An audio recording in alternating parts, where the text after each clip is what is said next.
Muy buenas, bienvenidas y bienvenidos. Cerca del examen, cerca de la oposición de 2023. Nueva práctica de historia. Vamos a pasar a la pantalla para verlo. Como siempre digo, las prácticas son ilimitadas e impredecibles. Vamos a pasar a la pantalla a ver qué nos comentan. Bueno, acabo de darme cuenta que he dicho mapa antes, pero bueno, da igual.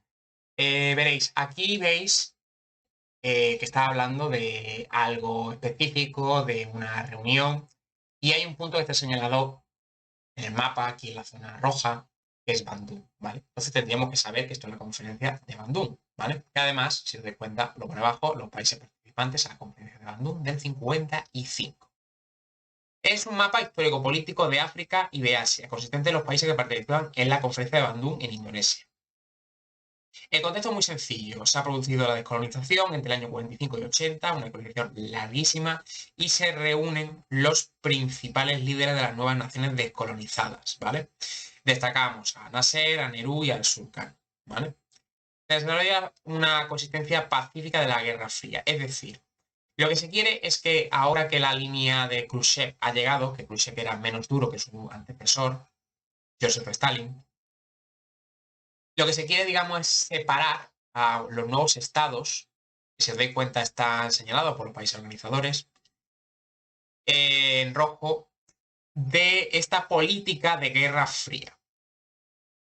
La reunión de los delegados de los diferentes países representa los movimientos de liberación anticoloniales. Es el 60% de la población de entonces y casi del día de hoy, si os fijáis, porque estamos hablando de China, estamos hablando de India, estamos hablando de Indonesia. Solamente China e India, como sabéis, suman prácticamente la mitad de la población del planeta Tierra.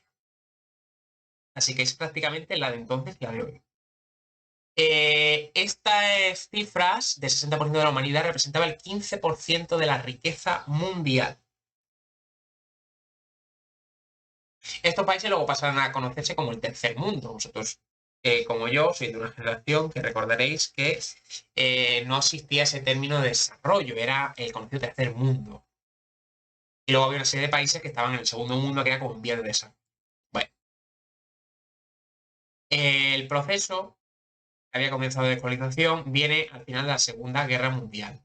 Se pone fin a la idea de ser invulnerable de los países occidentales y se empieza a dar conciencia de que a los colonizados se les debe dar libertades, asumiendo pues, ideologías occidentales, democracia, socialismo, nacionalismo.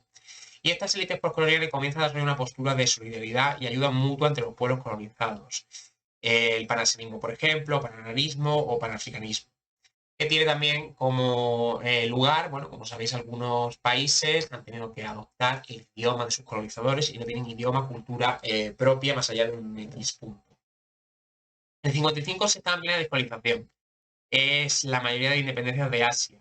Se empieza por la India. Además, finaliza la guerra civil en China, que termina en el 49, y el poder de los comunistas por Mao Zedong es absoluto. Se convierte en un modelo de lucha antiimperialista, junto al ejemplo de Ho Chi Minh en su lucha contra los franceses en Indochina, y también la descolonización del mundo árabe, comenzando por la revolución egipcia de Nasser, que era, pues, ya estamos mencionando, una de las grandes figuras de las que hemos hablado antes. En Argelia comienza la lucha por su independencia frente a Francia. La mayor parte de África estaba sin descolonizar todavía. El proceso en Asia es bastante rápido y fuerte, pero no lo es tanto en el continente africano. Hay una fuerza por parte de Etiopía. En Etiopía hay una lucha antiimperialista contra la Italia fascista y la República de Liberia. En el continente africano también estaba representada Ghana, que sería la primera nación subsahariana independiente, que además es donde se impulsa esa política panafricanista. Y dentro de la conferencia hay tres tendencias. Una pro-occidental, como apoyaba a Japón, como apoya a Filipinas, Vietnam, Turquía, Tailandia, que se opone a esa segunda, que es más de neutralidad, Afganistán, Birmania, Egipto, la India. Y luego la tercera, que es China y Vietnam del norte, que tienen la comunista. No se aceptó ni a los estados de Israel, que si os fijáis es la gran ausencia en este apartado. Y tampoco se aceptó, bueno, pues ese papel, ya si conocéis la historia, evidentemente Israel, sabéis que había una lucha encarnizada, tampoco se aceptó a Sudáfrica, que todavía tenía el componente del apartheid. La Unión de la India de Nehru tuvo un peso determinante en la conferencia, que fue la nación que auspició las conferencias panasiáticas del año 47 y que puede considerarse como el antecedente de Bandung. La independencia del 47 de Gran Bretaña es una lucha muy larga, como sabéis, de la lucha de Gandhi y de su partido del Congreso. Y a pesar de la lucha anticolonial, dominó la resistencia pacífica. Tras el anuncio de independencia, la alianza entre hindúes y musulmanes, liderada por la Liga de los Musulmanes de Yihad, se rompió y comenzaron enfrentamientos violentos que provocaron miles de muertos. Así es como como se rompe la unidad y nace India y Pakistán. La India como país independiente ya estaría, pero se hace esta división aquí de Pakistán. Un país casi exclusivamente musulmán. En el 48, cuando muere Gandhi asesinado, su lugar lo ocupa el lugar de Nehru, que es el que estamos hablando, y tuvo que hacer frente a dos guerras contra Pakistán por la región de Cachemira. Pakistán opta por acercarse al bloque occidental y muestra ello porque expone ese radical anticomunismo, ¿no? Porque a fin de cuentas esto trata de ser una especie como de desligarse de la Guerra Fría, pero al mismo tiempo, algunos ya tenían preferencias. Sukarno, el presidente de Indonesia, también tuvo un gran papel, que es donde se celebra, a fin de cuentas, esta conferencia, y el líder de la lucha por independencia contra Holanda.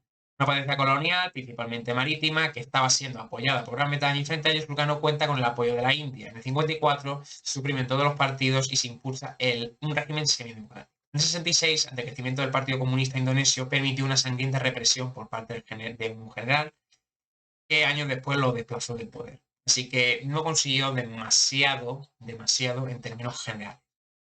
China desde el 49 es la República Popular Comunista de Mao Zedong, eso ya sí lo conoceréis, y Nehru fue el que más interés puso en que participara, una vez que se apaciguó su conflicto fronterizo en el Himalaya, y que se hubiera aceptado la versión del Tíbet por los comunistas en el 50. En Bandung, China estuvo representada por Zhou Enlai, que era el primer ministro, y tuvo una posición moderada. Realmente China desde aquel momento no le interesaba entrar en grandes conflictos o grandes debates, como ocurre un poco en la actualidad. Siguen su propio plan de desarrollo y lo continúan, vamos a decir, casi en silencio. En el 58 se dio el giro hacia la colectivización agrícola, con el gran salto adelante que se llevó en China. China era el modelo para otros países en su cultura contra el imperialismo y se demostraría su participación decisiva en la guerra de Corea, el 50 y 53, que termina, pues como ya sabéis, con la división de las dos Coreas, que si os percatáis, bueno, Corea como concepto general no aparece en Bandung. El mundo árabe estuvo representado por el coronel Nasser, líder del Nuevo Egipto, que había nacido de la revolución del movimiento del 52 y había derrocado a la monarquía. Nasser se acerca a la Unión Soviética en ese proyecto de nacionalismo árabe porque hay conflictos con Israel. Esos conflictos con Israel llevan a que Francia y Gran Bretaña estén del lado de Israel y eso, claro, lleva a que la otra postura, la postura de Egipto, se tenga que acercar al comunismo. Y luego, pues en el 58 se impulsaría la efímera República Árabe Unida junto a Siria y Yemen, que no llegó a ninguna parte y fracasa.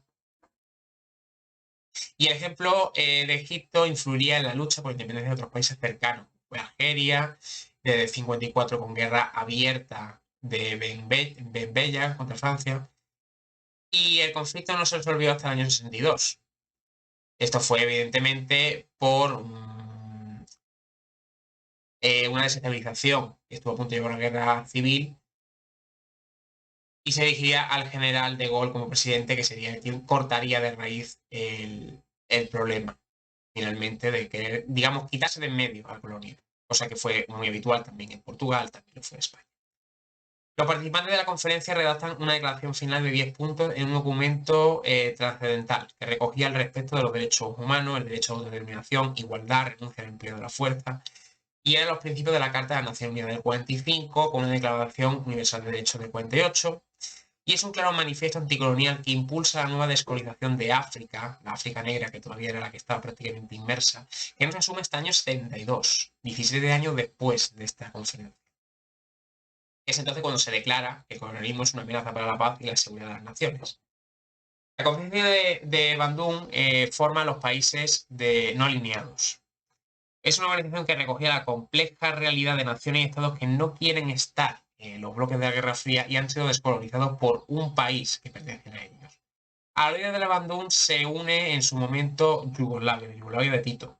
En la conferencia de Belgrado del 61 iniciaría la andadura de ese movimiento que actualmente sigue vigente, aunque sin la fuerza inicial y postergado del papel más simbólico que efectivo. Al final estos países hoy en día pues, no componen un bloque real político que le dé una cierta autonomía, pero sí que las ideas de panarabismo, panafricanismo, panasianismo continúan vigentes hasta el día actual. Con esto ponemos fin a la práctica, ya sabéis que toda suscripción, todos los me gusta que queráis dar, comentarios para corregirme o ampliarme, serán muy bien recibidos. Nos vemos en el próximo vídeo. Hasta la próxima.